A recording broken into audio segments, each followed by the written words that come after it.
Hello, I'm Tzivia, And I'm Grace. and we are here to wake up and write with you together. Mm.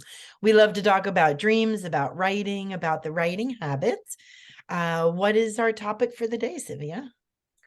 Well, I was thinking about the title of this series, right? Mm. Wake up and write. So, Grace, what do you mean by wake up, or what does that phrase mean to you? I loved when we came up with that. I love wake up and write for this series and any time of day because I think that's part of it. So wake up, there's a double entendre. Wake up and write when you first wake up in the morning, perhaps, and recording dreams or writing in a journal. But you don't have to write first thing in the morning. So it's more about waking up that curiosity, um, waking up that spark of interest, the part of oneself that wants this private experience, this writing experience or remembering experience. And I think it's helpful to have a regular time of day that one writes, perhaps. And for some, that might be the morning. Recently, you had talked about prepping our dream journals at night. And I've started to do that. And that's waking up another part of myself. When I do that, it's waking up the consciousness that is going to dream and wants to remember her dreams. So yeah, it's the something special that happens, I think, there in this waking up. I love Um, that. hmm. And I So I love, oh, think yes, sorry. But sorry. I love that you brought up the word consciousness. You know, it's like a really big word and it starts to sound like we're getting into astrophysics or something, right? Because I don't know, like, what does that word actually really mean?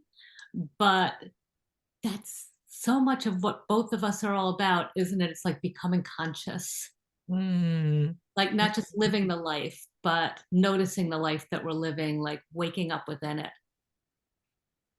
So I've already kind of started. Should I just keep Please responding? do. Okay. Tell us more about waking up Yeah. in the dream world and dreaming and writing.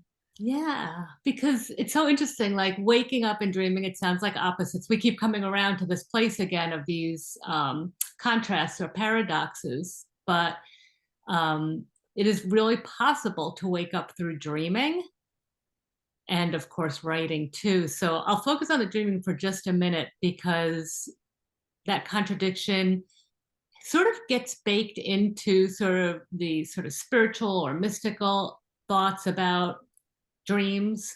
You know, some people think, oh, well, dreaming, that's you're unconscious, you're in the unconscious world, you're not awoken or awake. I don't know what the right form of the word is, but you know, that you're sleeping through something. But in fact, if we pay attention to our dreams, so if we wake up to our dreams, if we wake up to the fact that we're dreaming, that something deep inside us is talking to us, that there's guidance being offered. It's sort of like wake up and listen.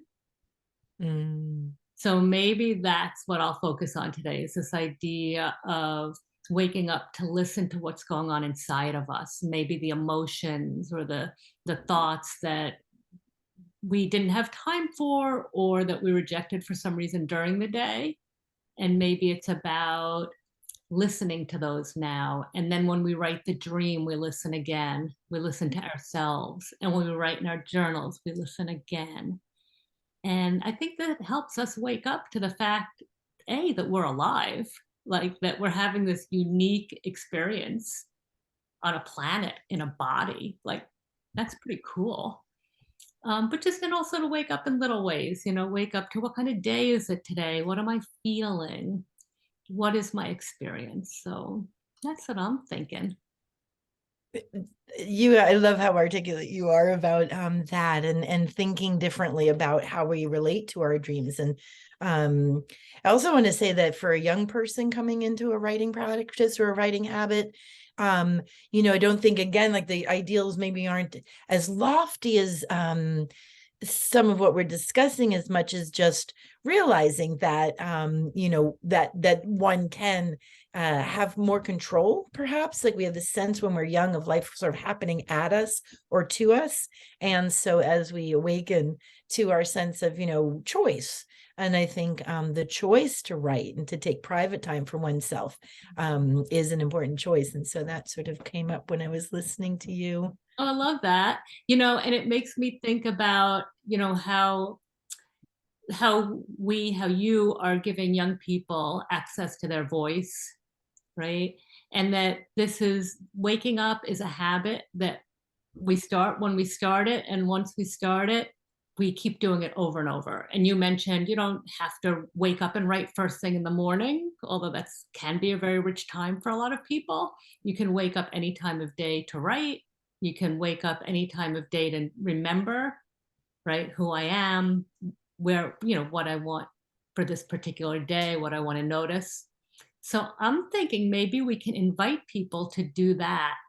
When I wake up to this moment, when I really open my eyes to this moment, what do I see?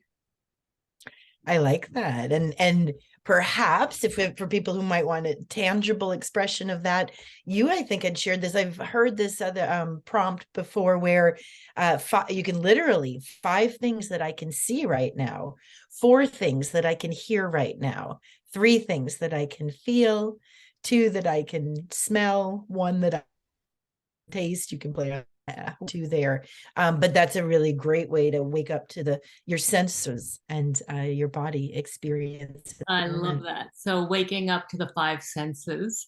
So let's Hmm. keep folks with that for right now, waking up to the Perfect. moment. And we're so excited to be waking up and writing with you all.